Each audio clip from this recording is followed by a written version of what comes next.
फार प्रकारच्या समस्या आहे, त्या सुटण्याकरता हे अनुष्ठान आहे.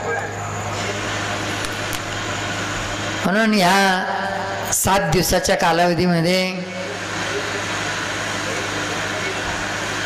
आपल्याला जे मार्गदर्शन मात्र अनुष्ठानाच्या कालावधीत मिळतं. जे अनुष्ठानार्थी अनुष्ठानाला बसले ना, ते काहीतरी समस्या घेऊन बसले, काहीतरी मनाचा संकल्प धरून बसले, तर त्यांच्या प्रश्नाचं उत्तर जर त्यांना नाही मिळालं, नुसतं अनुष्ठान झालं, त्यांच्याच निमित्ताने आपल्या सगळ्यांना मात्र ते मार्गदर्शन मिळतं. काल आपल्या कथेचा लास्ट दिवस झाला, म्हणून मात्र कालचं मार्गदर्शन आपल्याला देता आलं नाही. तर कालचं मार्गदर्शन होतं आपल्या घरातील देवता किती असावा आणि कोणत्या ठिकाणी असावा हे महत्वाचं आहे. आपल्या पाठीमागे देवतेचा आशीर्वाद पाहिजे आणि आपले दुःख सांगण्याकरता कोणीतरी पाहिजे. यदा कदाचित मात्र आपण आपल्या घरीचा परिसरामध्ये एखादं मंदिर बांधतो किंवा मात्र आपल्या घराच्या परिसरात असणाऱ्या एखाद्या देवाला दर्शनाला जातो. आपण कशाकरता जातो? काहीतरी आपलं दुःख सांगावं, यश आरोग्य आणि शांती मिळावं, 2 रुपये कर्ज असेल तर ते मिटावं, पैशाला पैसा लागावं, म्हणून मात्र आपण देवाला सांगायला जातो का नाही. म्हणून परिसरामध्ये एखादा धार्मिक कार्यक्रम असेल तर त्याच्यात आपण आर्थिक मदतीच्या रूपात काहीतरी मदत करतो, श्रमदानाच्या रूपामध्ये, अन्नदानाच्या रूपामध्ये. आणि मंदिराचाही मात्र कार्यक्रम जो करतो आपण, त्याचंही कारण हेच आहे का आपल्या जीवनामध्ये आपल्या परिवाराला आणि आपल्याला सुख शांती मिळावं. म्हणून मात्र त्याच्याकरता प्रथम आता तसं जर म्हणलं तर सहज मात्र विनोदाने आपण म्हणतो आपलं दुःख सांगण्याकरता सगळे आहे. बरोबर, तुम्ही तुमचं मन मोकळं करायकरता स्वैर्य संबंध जमवते बघ नाही. जावई बापू हे येईन बाई हे सगळे आहे, परंतु मात्र तिथं तुम्ही तुमचं दुःख सांगून पावर. त्याला म्हणा मा डोकं दुखत, ते म्हणतं माई कंबर दुखत. त्याला म्हणा मावर 2 रुपये कर्ज आहे, ते म्हणतं मावर 10 रुपये कर्ज आहे. म्हणजे आपलं 1 पट आणि त्याचं 2 पट.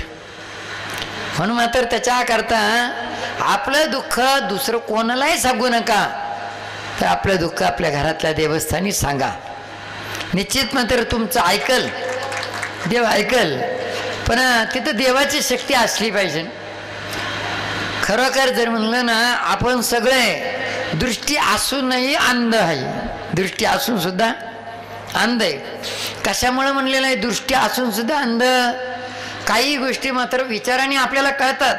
बरोबर आहे. एखादा पाहुणा आपल्या घरी आल्यानंतर त्या पाहुण्याची किती उठाठेव करावं लागते हे तुम्हाला काही सांगायची गरज नाही. पाहुणा आल्याबरोबर त्याला पाणी, बाहेरच पाणी, बसायला, पुन्हा चहा, नाश्ता, जेवण, मुक्काम राहिलं तर एखादी गोदडी वाढवा, गारशाला नको दे. सकाळी जर मुक्कामाला राहिलंच, सकाळी उठलं तर डबे आपल्यालाच भरून द्यावं लागतं. त्याच्यानंतर मात्र दातमंजन, मुरी टावेल आपल्याला द्यावं लागतं. एवढं कामून करते तुम्ही माहिती आहे की त्याला एक जर काही कमी पडलं ना, समजा तुम्ही दातमंजन दिलं नाही, सकाळी डबच भरून दिलं नाही, एखादी गोदडी दिली आणि गारठलं ते, उद्या जर तुमच्या सैर्य संबंध जमायची वेळ आली, जमत आलं बा, तो काही खिरीत मुळा टाकून देईन. तो म्हणजे आले ते का माणसं आहे काय? आता समजून घे, ते म्हणलं नाही का बा मला असं कमी पडलं की तसं कमी पडलं, ते म्हणजे ते का माणसं आहे झालं बा, मग गेलं ना संबंध तुटून. परंतु जर समजा पाहुण्याला एखादी गोष्ट कमी पडली आणि तो पाहुणा तुमच्याकडून राग भरून जर गेला ना, निश्चित पाहुणा पुन्हा येईल, पाहुणा पुन्हा येईल. पण देवाची शक्ती तुमच्या घरातून गेली ना, पुन्हा येणार नाही. देवाची शक्ती पुन्हा येणार नाही. पाहुणा केव्हा येईल हे तुम्हाला माहिती आहे. आता थोड्या दिवसात आंब्यारसाचे दिवस येतील. आता येते ना, आता काय राहिल्या आंब्यारसाचे दिवस. मग आले का मग उपास करू राहील. मग तुम्ही जो पाहुणा तुमच्या घरून गेला ना राग भरून, त्या पाहुण्याला म्हणा उपास करू, तुम्ही आमच्याकडे उपास करू जेवायचं. पाहुणं पाठीमागचं सगळं सोडून देईल पण जेवायला येईल. त्यांना माहिती उपास करूला पहिलं जेवण द्यावं लागतं आणि उपास करू ज्याला कधी कधी ताटाला वटकन लावावं लागतं. वटकन म्हणजे काय कोळशाचं दगडाचं नाही, पैशाचं वटकन लावावं लागतं. तेव्हा पाहुणं मागचं सगळं विसरून येईल. पण देवाची शक्ती पुन्हा येणं नाही. म्हणून त्याच्याकरता देवाची शक्ती आपल्या घरात टिकून राहावा, त्याच्याकरता काय नियम पाळले पाहिजे आणि देव घरात कोणते असले पाहिजे. आता एखाद्या अधिकाराचं नाव माहिती असलं तर मात्र आदर सत्कार करतं का नाही. आता आपले सरपंच दादा, आता तुम्ही पाणीवाडीचे सरपंच असं म्हणल्यानंतर तुमचा आदर होईल का नाही, बरोबर. तसं मात्र देवाचा अधिकार माहिती पाहिजे ना. देवाचा अधिकार जोपर्यंत माहिती नाही तोपर्यंत देवाची देवपूजा करून काय फायदा आहे, बरोबर आहे. मंत्री महोदयाचा अधिकार माहिती असला तर फटाके बिटाके झेंडे बिंडे हे ते सगळं शाल नारळ माळ बीळ, आणि अधिकारच माहिती नसला तर तसं देवाचा सुद्धा. म्हणून आपल्या घरामध्ये पाहिजे गणपती बाप्पा, महादेवाची पिंड, लंगडादेव रंगनाथ, अन्नपूर्णा माता आणि आपली कुलदेवता तुळजाभवानी माता आणि कुळपुरुष आपल्या 7व्या दादांचे वडील 8वे दादा आणि खंडोबाला कपड्यात गुंडळून ठेवायचे. या 7च देवता आपल्या घरात पाहिजे. आता बऱ्याच जणांच्या घरामध्ये एवढे देव आहे त्या देवांचं नावही सांगता येत नाही. देवांचं नावही सांगता येत नाही. गोटा सापडला का देवस्थानी, गोटा सापडला का देवस्थानी, गोटे गाठेच भरपूर आहे. मग एखाद्या दिवशी जर जाग उशिरा आली ना ते म्हणते आजच्या दिवस पूजा जाऊ द्या, उद्याच पाहू. कारण की देवाला आंघोळ घालता घालता दुपार भरायची, काय फायदा, काम जायचं हुकूम असं नाही. म्हणून मात्र एक साधा सोपा उपाय तुम्हाला, देवांना आंघोळ घालायची नाही, देवांना आंघोळ घालायची नाही. आणि ह्या देवता आहे, प्रत्येक देवाचं महत्त्व वेगळं वेगळं. म्हणून आज तुम्हाला मात्र कालच्याच मार्गदर्शनातून मात्र ते सांगणार.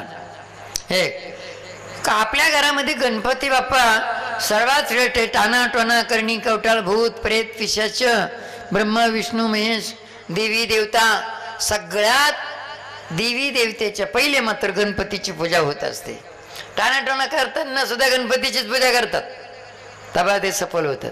म्हणून आपल्या घरामध्ये प्रथम पहिल्यांदा गणपती बाप्पा पाहिजे, पितळाचा गणपती बाप्पा. आणि त्याच्याबरोबर मात्र मी एक सुपारी देत असतो गणपतीची. पितळाचा गणपती तो घरातच पाहिजे, घराच्या बाहेर त्या गणपतीला काढता येत नाही. घराच्या बाहेर कोणताच देव न्यायचा नाही. याच्यामध्ये आपण जेजुरीला गेलो का सगळे देव गुंढळून घेऊन जातो, सगळ्या देवाला भांडारापासून आणतो. काही देवाला भांडारच चालत नाही. जेजुरीला गेले तर खंडोबाच घेऊन जा, चंदनपुरीला गेले तर खंडोबाच घेऊन जा, बाकीच्या देवांना न्यायची गरज नाही. तुळजापूरला गेले तर तुळजापूरच्या भवानी मातेला आपल्या कुळजा देवतेला घेऊन जा. बाकीच्या देवांना घराच्या बाहेर काढायचं नाही. बाकीच्या देवांना घराच्या बाहेर काढलं का तुम्हाला घराच्या बाहेर काढलं समजायचं.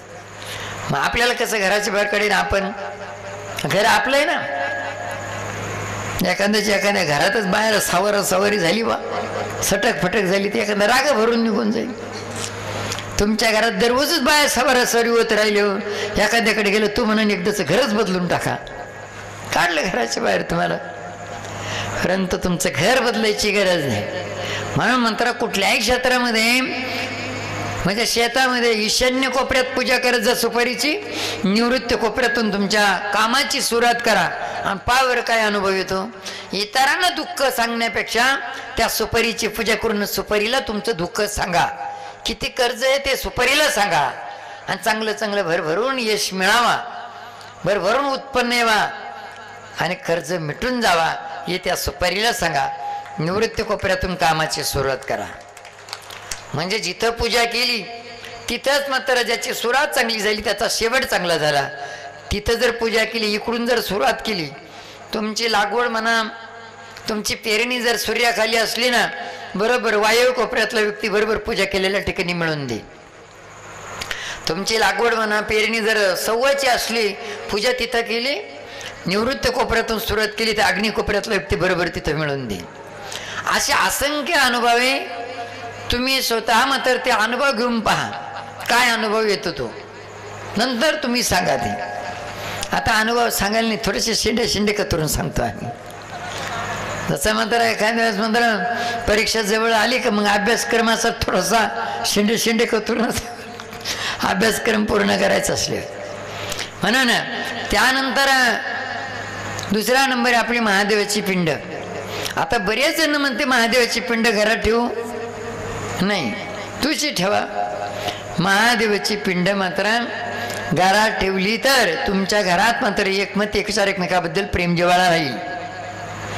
एकमत एकमेकाबद्दल प्रेम जिव्हाळा असला तर तुमच्या कष्टाला प्रयत्नाला भरभरून यश राहील आणि आरोग्य पण राहील. फक्त नंदी तुळशीमध्ये ठेवायचा, नंदी तुळशीमध्ये ठेवायचा, पिंड घरामध्ये ठेवायची.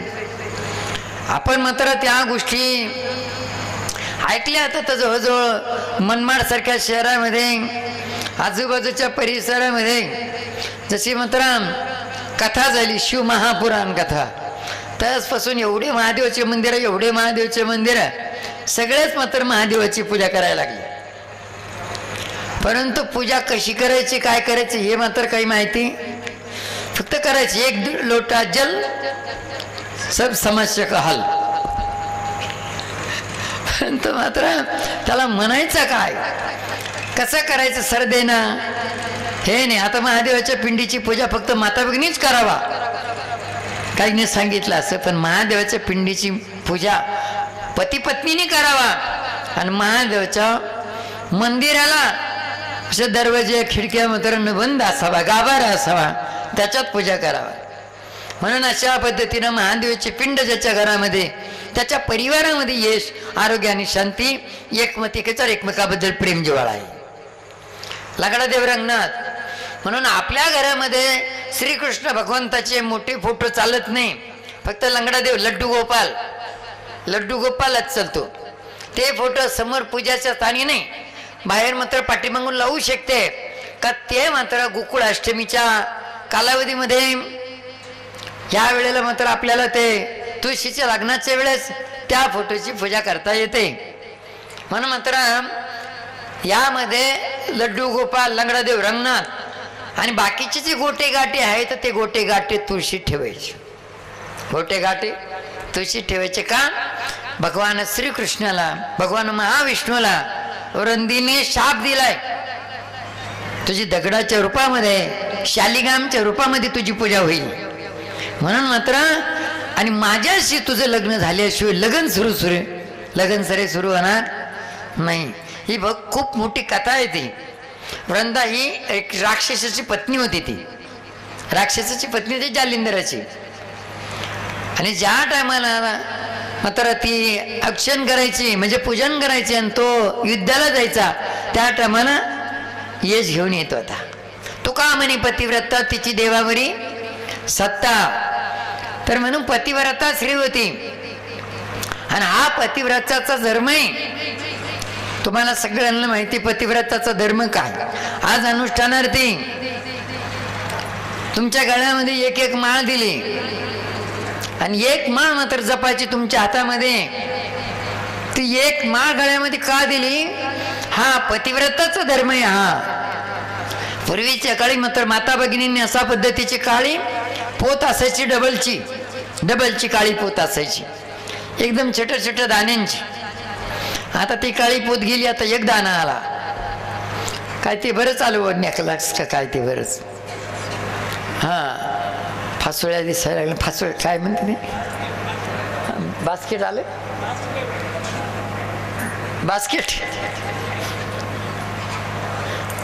बास्केट गेली, आता सुटक्याचही गेली. म्हणून मात्र ते आपला पती हा परमेश्वर आहे. त्यांच्या नावाने सुद्धा पूर्वीच्या काळ जे वयवृद्ध म्हातारे माणसं असतील, आजीबाई, त्यांना विचारा आजच्यासारखी परेशानी पूर्वी होती का आजच्यासारखी परेशानी. सासूबाई सुनबाई एकत्र जेवत होत्या, सासूबाई सुनबाई एकत्र जेवत होता. आता सासूबाईचे आणि सुनबाईचे तोंड वाकडायचे दोन्हीचे. सासूबाई जेवली का काय सुनबाई विचारित नाही, सुनबाई जेवली का काय सासूबाई विचारित नाही.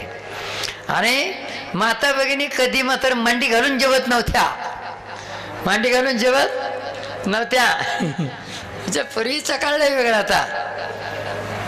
आणि एकत्र जे होतं त्या सासूबाईंसून नाही, त्या टायमाचा कालावधी होता ना, अंगावरती डागडागिने जे होते ना, तर ते मात्र फक्त कंठी काळी पोत होती, त्याच्या खाली डोरलं होतं आणि त्याच्या खाली मंगळसूत्र होतं.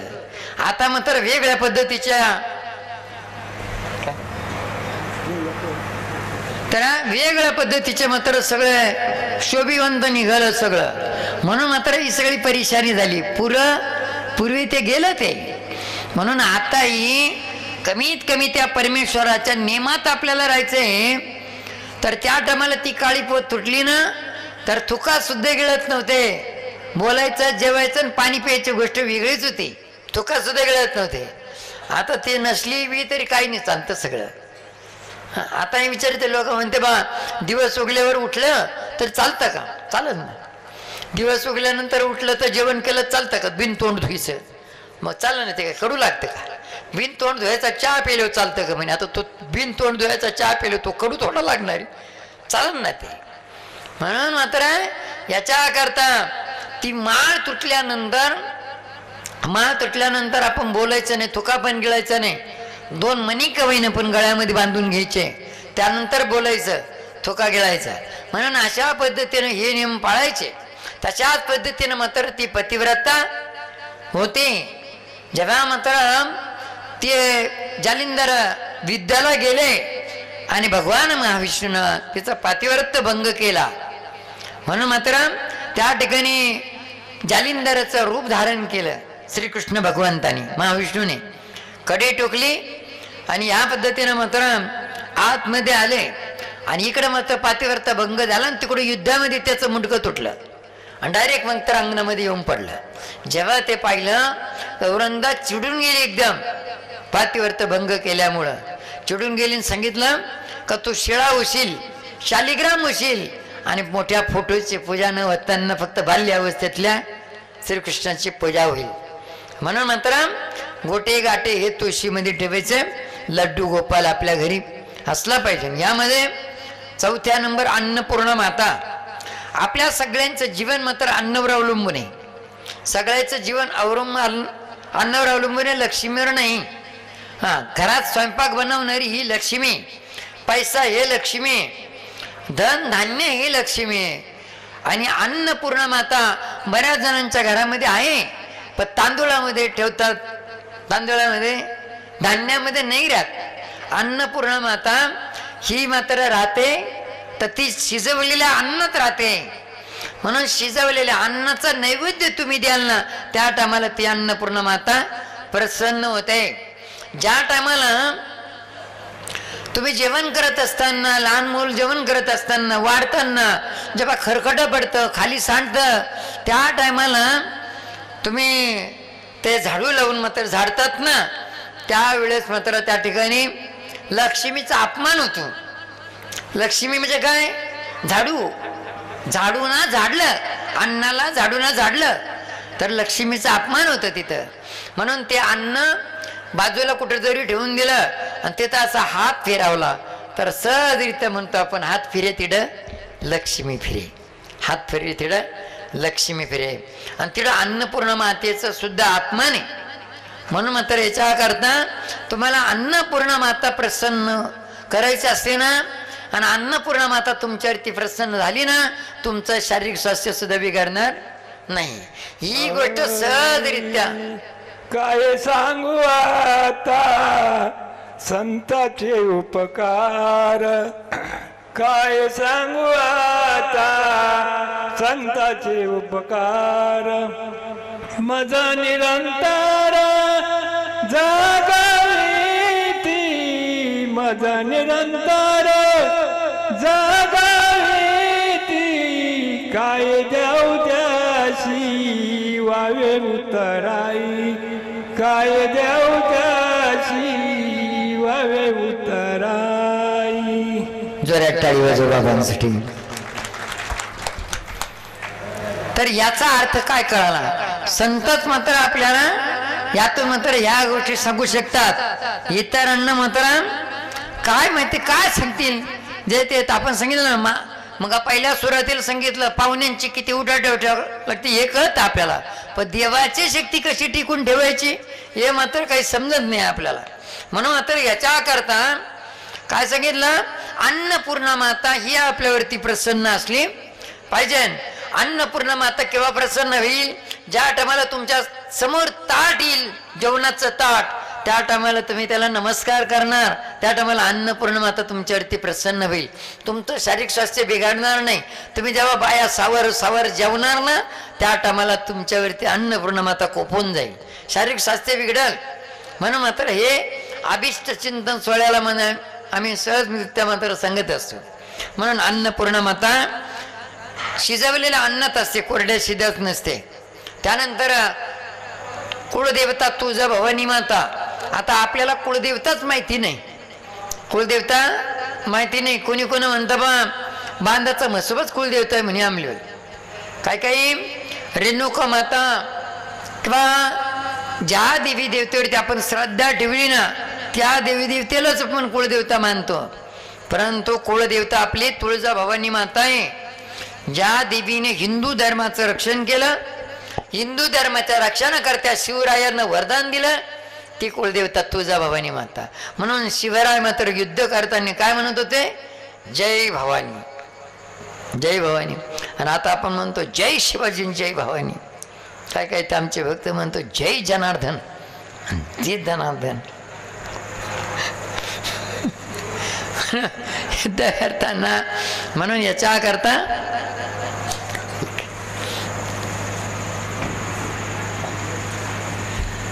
उभे राहा, सगळ्यांनी टाळी वाजवा.